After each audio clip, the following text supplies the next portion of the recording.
Hola, ¿qué tal? Bienvenidos a otra edición de su programa Charlas con la Fede, a nombre del maestro Gilberto Pablo de Hoyos Colofón, titular de la Fiscalía Especializada en Delitos Electorales. Les agradecemos por acompañarnos nuevamente. Mi nombre es Ernesto Cerda y el día de hoy tenemos el gusto de contar con la presencia de la doctora Jessica Vera. Doctora, sea usted bienvenida a este espacio. Muchas gracias por la invitación. Gracias por tomarse un espacio en su agenda y acompañarnos en este día.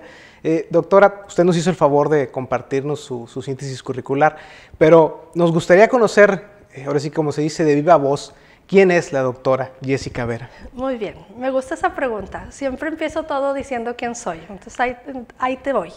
Normalmente me presento como mamá de dos y esposa de uno porque creo que eso es lo más importante. Y luego después les digo que soy maestra, que me gusta dar clases. Tengo 20 años trabajando en la Autónoma de Nuevo León. Okay. Y normalmente, bueno, doy clases de licenciatura, maestría y doctorado, pero me encanta esa parte de la docencia. Y aparte, como en mis tiempos libres me gusta estar involucrada en los temas electorales, que ya tengo desde el 2000 un poquito ahí involucrada. Ahorita me preguntará sobre eso, pero pues esa sería la respuesta sobre quién soy. Perfecto, doctora, muchas gracias.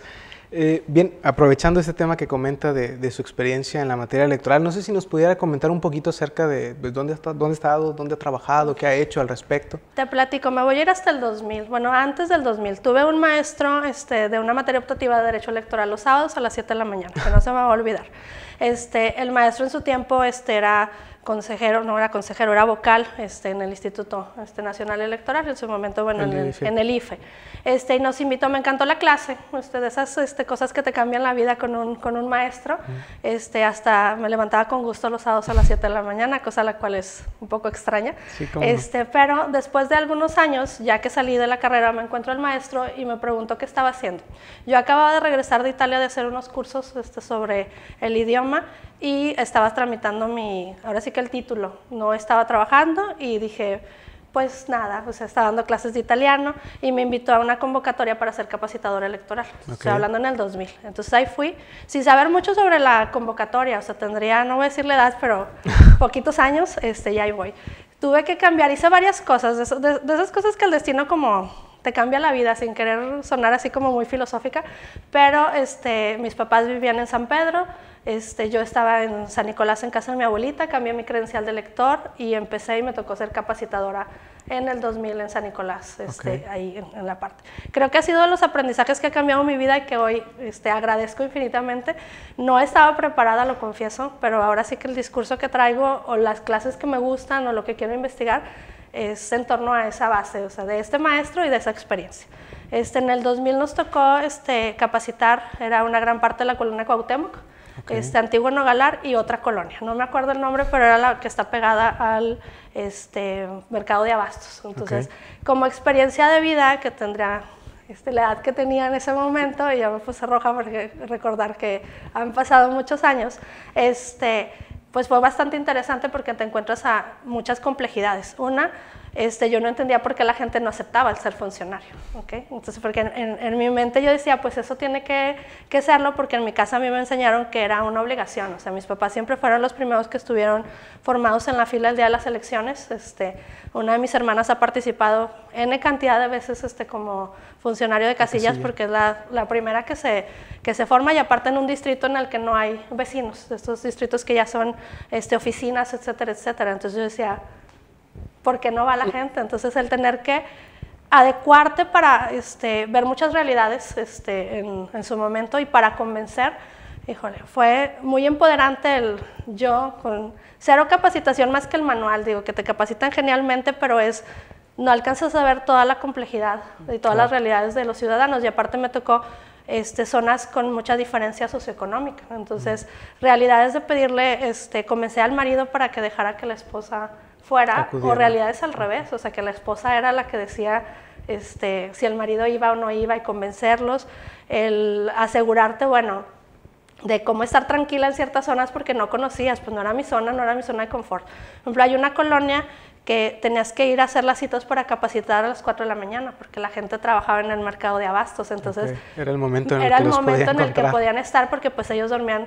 pues muy temprano porque su día empezaba, entonces también hacer estas adecuaciones de estar segura, pero ir, pero convencer a la gente, todavía creo que esa es de las experiencias en mi vida que volvería a repetir, a lo mejor preparada, creo que algún día voy a volver a ser capacitadora electoral, no lo sé, pero sí creo que fue una experiencia súper interesante. Entonces ese fue mi primer acercamiento con el instituto, y fue bueno, un proceso en el 2000 bastante interesante, y todavía es fecha que sigo teniendo comunicación con quienes fueron mis funcionarios en ese momento, entonces también esa parte pues me llena de decir, todavía tienes un vínculo, o sea, hiciste el trabajo bien, o la función, muy cansado, me tocó un accidente dentro del proceso y como que ya terminamos todo el proceso y la jornada, pero eso sí, como experiencia de vida, así palomita, y ahora me lleva a hablar del conflicto electoral en función de esa experiencia.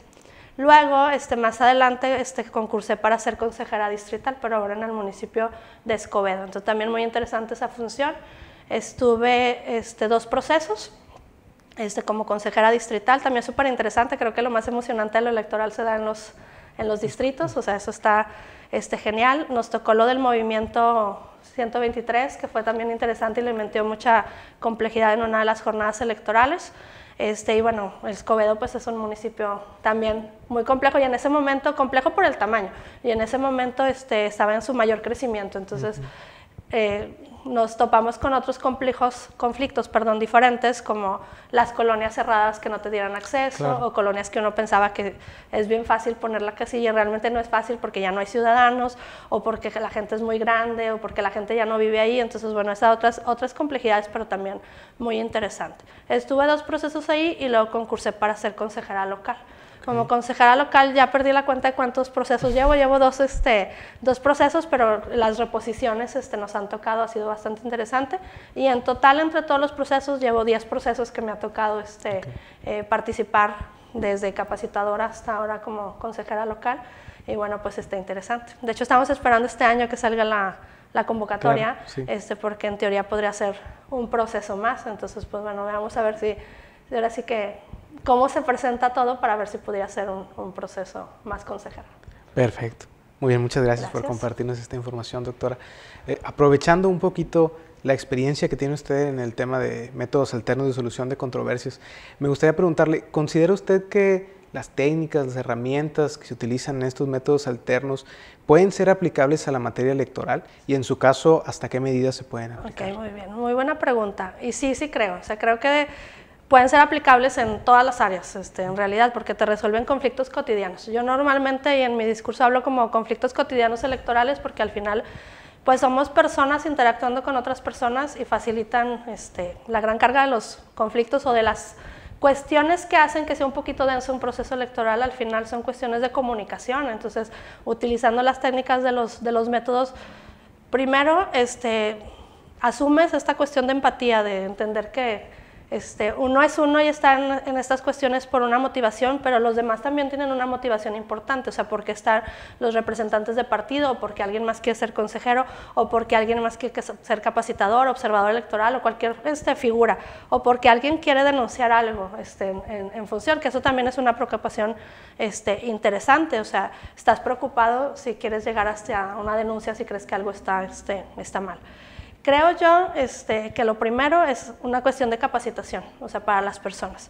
Entre el personal del INE, entre el personal y los consejeros, que ahí, no quiero decir que sea un área de conflictos, pero sí es un área de comunicación que se puede facilitar, porque al final la figura del consejero creo que es súper importante, o sea, al final es la que te valida, y no porque lo sea, siempre lo he considerado, o porque lo haya sido, sino es la que te abre la puerta para que el ciudadano vea cómo se hace el proceso. Entonces, eso está padre, porque es muy aleatorio la selección. Cuando yo concursé, me acuerdo que fueron 3,000 solicitudes en toda la República, y pues quedan 6 propietarios y 6 suplentes por estado. Entonces, es muy aleatorio quién queda, y esta interacción de que somos muy diferentes todos, hace pues que abras la puerta, que el ciudadano vea que las cosas se hacen bien desde la institución. Y también abres la puerta y te das cuenta que, por ejemplo, los partidos políticos, los representantes, que también es una figura muy importante, pues es un ciudadano que es un vecino tuyo que está interesado, trae una motivación diferente. Yo no participo en los partidos, me gusta el sistema de partidos muchísimo, pero creo que al final pues son mis vecinos los que están, o mis alumnos o demás. Algún momento me dijeron que tenía que cuidar en mis redes a quien tenía agregado, porque me decía, se puede ver mal que tengas gente de un partido o del otro. Entonces decía, pues me voy a quedar sin redes, porque al final entre Derecho y Ciencias Políticas, pues la gran mayoría de los perfiles, claro. Al contrario, yo creo que todo el mundo debería tener ese sentimiento de representatividad, decir, es este partido. O desde mi perspectiva, decir, nunca he estado en algún partido, me gustan mucho los partidos y esta parte de la función que tienen, que creo que es importante, pero a mí me gusta desde la parte de yo ciudadana, puedo contribuir en algo, o sea, esa es la parte que me interesa. Y ahorita que me preguntaste que hasta dónde, creo yo que la mediación se puede judicializar, o sea, ese es un tema que también algunos magistrados ya han traído en el discurso y en los últimos años ha salido en el discurso. Creo yo que se podría judicializar y disminuiría mucho la función o facilitaría muchas cosas. Sin que sea mediación política, o sea, mediación electoral, con un catálogo de conflictos electorales que digas esta es la solución. Entonces, primero, antes de llegar a la judicialización, creo que en las mesas distritales, en los consejos distritales, sobre todo, creo que ya se hace esa especie de función. No hay un procedimiento, pero al final ahí es donde el conflicto lo desactivas, ¿no? Entonces, porque un conflicto, no sé, la ubicación de una casilla, que no estén bien de acuerdo y demás, puede llegar hasta esta parte de judicializar y a lo mejor es un conflicto nada más de entendimiento, o sea, de que el día de la revisión, utilizando las herramientas de la mediación, puedes llegar a un acuerdo, decir, esa casilla en ese lado considero que no es importante por esto o considero que se deba de mover. Entonces, creo yo que habría que hacer un catálogo de conflictos electorales en donde los puedas incorporar en el tema. Antes, hace algunos años, yo estoy en un grupo de investigación de métodos de solución de conflictos y formo parte del claustro del doctorado. Llegué yo con la propuesta de mediación electoral y me dijeron, no se puede, no se podría porque ¿cómo vas? Porque eso es mediación política y bueno, ya lo dejamos ahí un poco guardado. Y después de unos 10 años, no nada más yo estoy hablando de mediación electoral, o sea, me regresé un paso a hablar de la capacitación que debe de haber antes, pero me gusta mucho esta parte del discurso, que ya lo están utilizando, digo, de entrada la ley de partidos políticos que dice que los partidos pueden resolver sus conflictos y diferencias por medio de los mecanismos, eso ya es genial, no tengo otro adjetivo para decirlo, ¿no? Y esta parte de los magistrados que dicen en el discurso, sin mencionar nombres porque no quiero omitir alguno, que se podría judicializar, está también genial. Con otros nombres, a lo mejor tiene que ser muy específicos cuáles son los conflictos que se judicializaron, pero yo creo que la parte más importante y el impacto es en torno a la jornada electoral. Siempre pongo en las publicaciones en torno a la jornada el proceso en proceso, ¿no? Porque el detrás de cámaras de todas las instituciones que están involucradas en la jornada electoral pues es súper complicado y hay muchísimo esfuerzo de más, pero también es lleno de conflictos que se pueden resolver y a veces ustedes lo viven aquí. A veces el ciudadano no entiende cuál es la función, o sea, creo que ese es uno de los principales conflictos, que el ciudadano no tiene delimitado quién es el responsable de qué cosas. Entonces, de entrada, ese creo que es el primer conflicto, y es un conflicto de difusión, o sea, que sí se hace, o sea, todas las instituciones dicen, yo hago esto, eso es lo que me corresponde, pero eso te genera mucha conflictividad. Por poner un ejemplo en específico, el conflicto que se genera en las mañanas de la jornada electoral porque no se abre una casilla, es un conflicto de percepción, porque no siempre el ciudadano entiende, porque a veces no se ha explicado bien, hay procesos en los que sí y hay procesos en los que no. ¿En qué momento inicia la jornada electoral? Entonces yo quiero que a las 9 empiece y a las 9 se abra, o sea, por poner una hora, ¿no?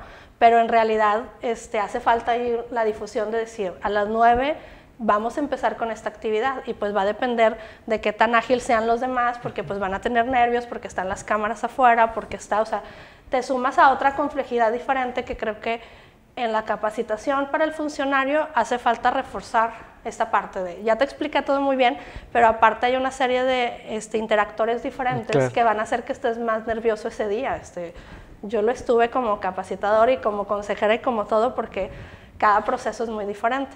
Y luego al ciudadano decirles, esta parte, o sea, ese día de reforzar, o alguien que esté en la casilla, que puede ser el capacitador o alguien de los funcionarios, que esté preparado, reforzar esta parte de las competencias para entender que el ciudadano pues quiere votar primero. No todos los ciudadanos que se forman primero es porque quieren generar un conflicto, hay quienes quieren porque, así como te explico en mi casa, de quiero votar rápido para cumplir con mi obligación. Entonces, con una capacitación a profundidad, que no está tan complicado decir, seamos empáticos y entendamos por qué está todo el mundo puede hacer su función bastante responsablemente y sentirse a gusto, porque al final la jornada electoral pues debe ser, yo la veo como una fiesta, ¿no? Pero una fiesta como de la democracia, al final claro. Está, a quienes nos gusta la parte de ciencia política, es maravilloso que estemos en un sistema democrático. Entonces ese día es el más importante, que debe ser que todo el mundo esté a gusto, que el representante del partido esté a gusto, que haga su función, que revise lo que tenga que revisar, que tome evidencia lo que tenga que evidenciar, el ciudadano también, y también darle certeza a los funcionarios de casilla para que puedan regresar. Yo no he conocido a un funcionario que luego diga no quiero regresar, porque realmente entienden la complejidad de lo que se hace ahí, pero puedes disminuir los conflictos ese día, porque al final luego hay historias complicadas, ¿no? En torno al conflicto, sobre todo en torno al cierre de la casilla, que todo el mundo ya está cansado, que todo el mundo ya está fastidiado, y que aparte es muy denso todo lo que tenemos que llenar, que está bien.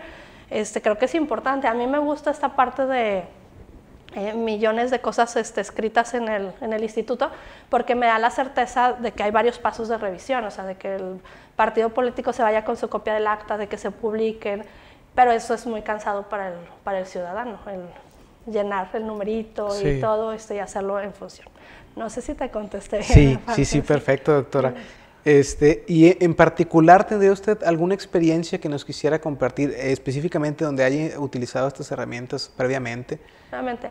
Nos tocó, bueno, en los dos procesos electorales hubo diversas complejidades, pero la que más recuerdo fue en una de las casillas especiales, que nos tocó ir en particular, y cómo el tener cuidado. Desde el instituto fuimos algunos consejeros y personal del instituto, y fue una parte de hablar y explicar porque se habían acabado ya las boletas en particular. Entonces, realmente fuimos de apoyo. O sea, al final fue el personal del instituto el que, digo yo, desactivó, pero esa parte es importante, el que esté el monitoreo de qué sucede en el día de la jornada, y que donde haya un conflicto vayan. Eso es súper importante, porque creo que el ciudadano se siente atendido. O sea, a lo mejor en ese momento estás enojado porque tienes 2 horas haciendo fila y uno no entiende que tu boleta pues está en tu distrito, ¿no? En particular, sí, o sea, que eso debería ser responsabilidad de nosotros. Para cuestiones particulares. Creo yo que ahí hay un área de oportunidad, y a lo mejor podrías avisar, no voy a estar en tal lado, entonces la boleta sea en otra parte. No lo sé, eso es como imaginando, creo que eso quitaría mucha conflictividad para las casillas especiales, pero al final en la jornada electoral se resuelven los conflictos con el diálogo. O sea, es la mayor cantidad de conflictos, porque muchos son de percepción. Entonces el hecho de que te sientas atendido, o el hecho de sucede algo en una casilla y que vayan o que vayamos, eso es importante, porque el ciudadano se siente de, oye, sí vinieron, o sea, y eso es importante, porque el ciudadano en promedio en tu vida, no sé si se han puesto a pensar, pero cuántas veces nos va a tocar tomar la decisión de elegir a los gobernantes. Pues es importante que te sientas seguro, que te sientas a gusto, que sientas que la institución te responde, que se hagan las cosas bien. O sea, hay conflictos antes y después, ¿no? En particular, pero creo que el diálogo y la empatía, esos son importantes. Al final todo se resuelve con, es sencillo y complicado a la vez, pero todo se resuelve con el diálogo y con utilizar estrategias de empatía. O sea, yo soy funcionario y veo que tu representante estás enojado o al revés, bueno, entiendo que tú tienes en tus manos la misión de salvaguardar los intereses de tu partido, y es importante, pero yo, presidente, secretario, pues tengo la misión de cumplir con mi responsabilidad y hacer las cosas bien. Entonces los dos podemos estar haciendo la función sin que sea un detonante de conflicto, o que el conflicto vaya a escalar en particular. Correcto, muchas gracias, doctora. Considerando, me gustó la idea que mencionaba de que tenemos que considerar que es como una fiesta cívica ese día de las elecciones. ¿Cómo podemos hacer para incentivar a las y los jóvenes del país para que se involucren en estos aspectos, en la cosa pública? Okay. Ahí te platico, porque ese es un área que traigo desarrollando. Y ahora traigo el concepto de educación en democracia, porque creo que si bien en el sistema educativo sí hay formación en valores desde muy jóvenes, no les explicamos a los chicos cómo debes tomar la decisión de votar o cómo debes de tomar la decisión en torno a qué decisiones debes hacer o quieres hacer para tu desarrollo personal democrático, yo así lo quiero llamar, de si tú ingresas a un partido o no ingresas, si eres tienes afición por un partido o no, interés, no quieres estar en ningún partido, o cómo seleccionar por quién vas a votar, porque creo que les damos la credencial de elector y hasta ese momento se activa como hay mil estrategias, porque sí las hay desde las instituciones y tanto educativas como electorales para decir participa en la democracia, pero ¿dónde hacemos este clic para decirles por qué es importante que vayan a votar o por qué es importante que cumplan con sus obligaciones?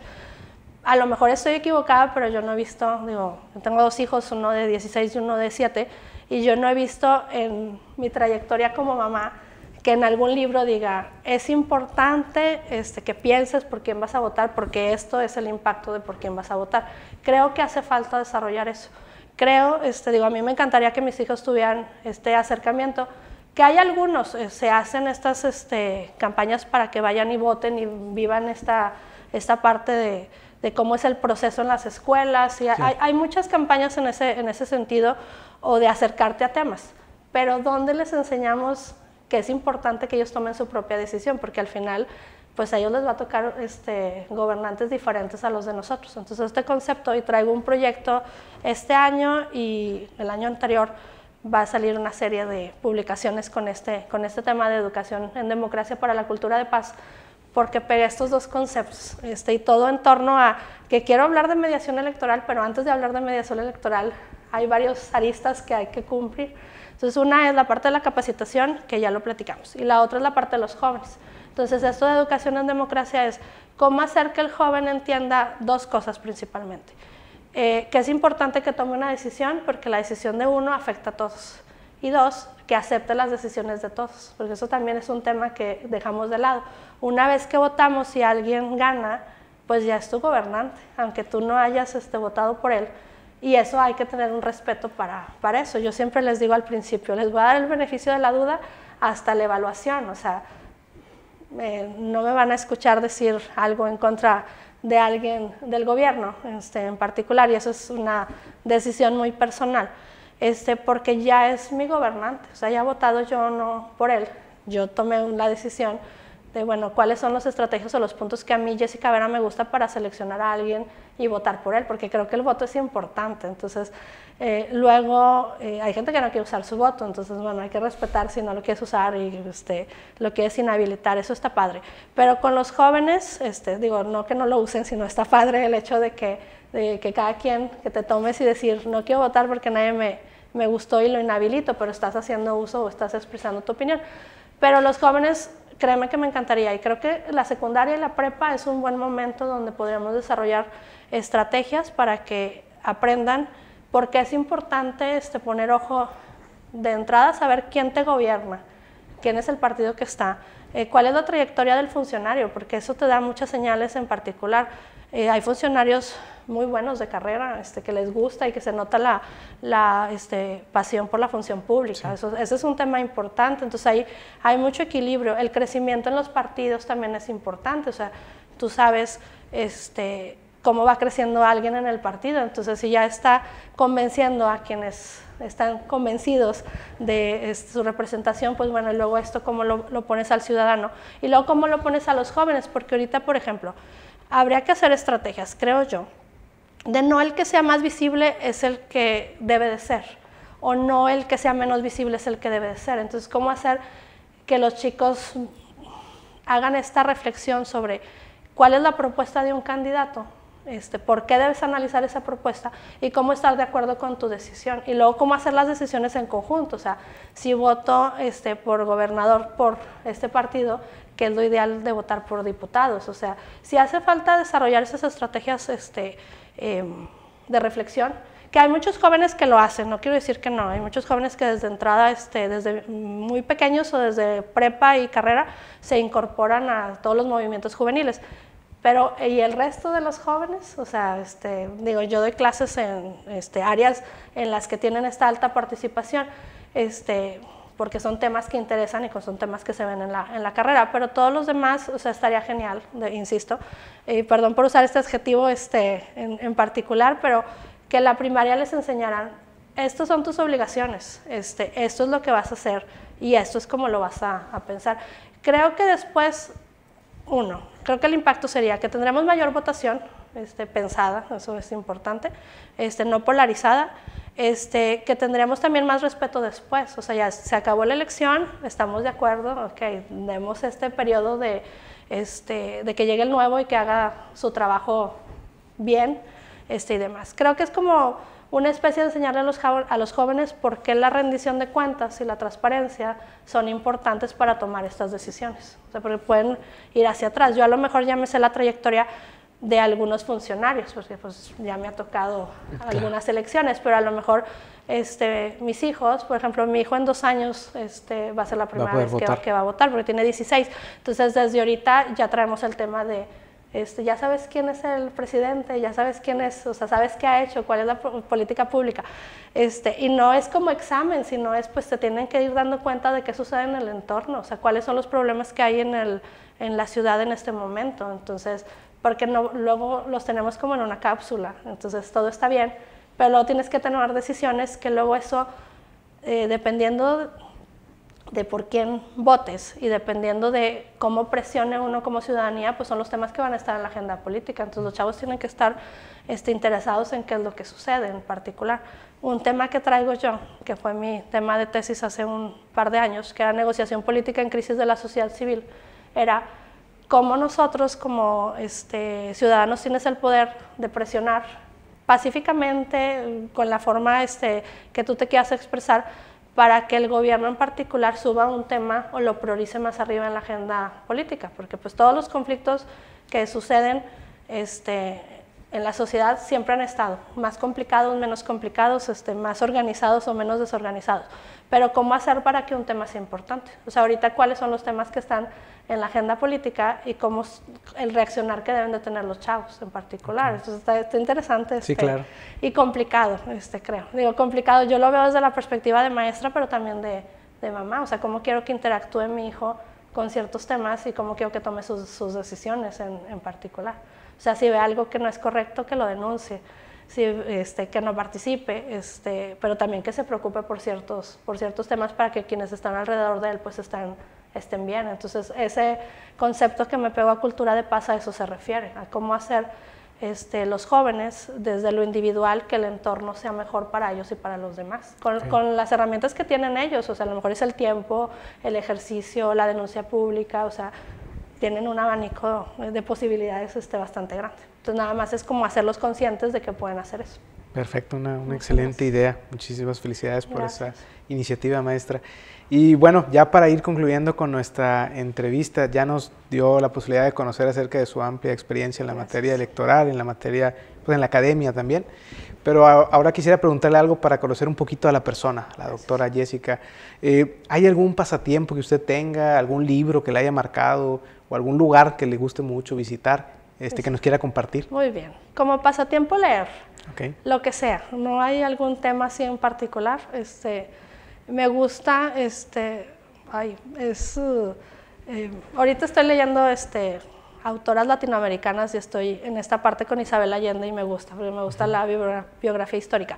Pero en particular creo que si me preguntas cuáles son mis favoritos, me voy a ir como a los cuentos, me voy a ir a las fábulas, que a lo mejor hace mucho que no las leemos en particular, pero me gusta porque creo que el ser humano buscas esta manera de expresarte para decir cómo hacer las cosas mejor, y al final los cuentos y las fábulas son esta cuestión de enseñanza. Entonces me gusta esta parte, o sea, no hay un cuento o una fábula en la que no le pueda sacar algo positivo en particular y de aprendizaje. Eso me gusta. A lo mejor es muy básico mi gusto de lectura, pero si me das a escoger, no sé, cuentos, fábulas en particular.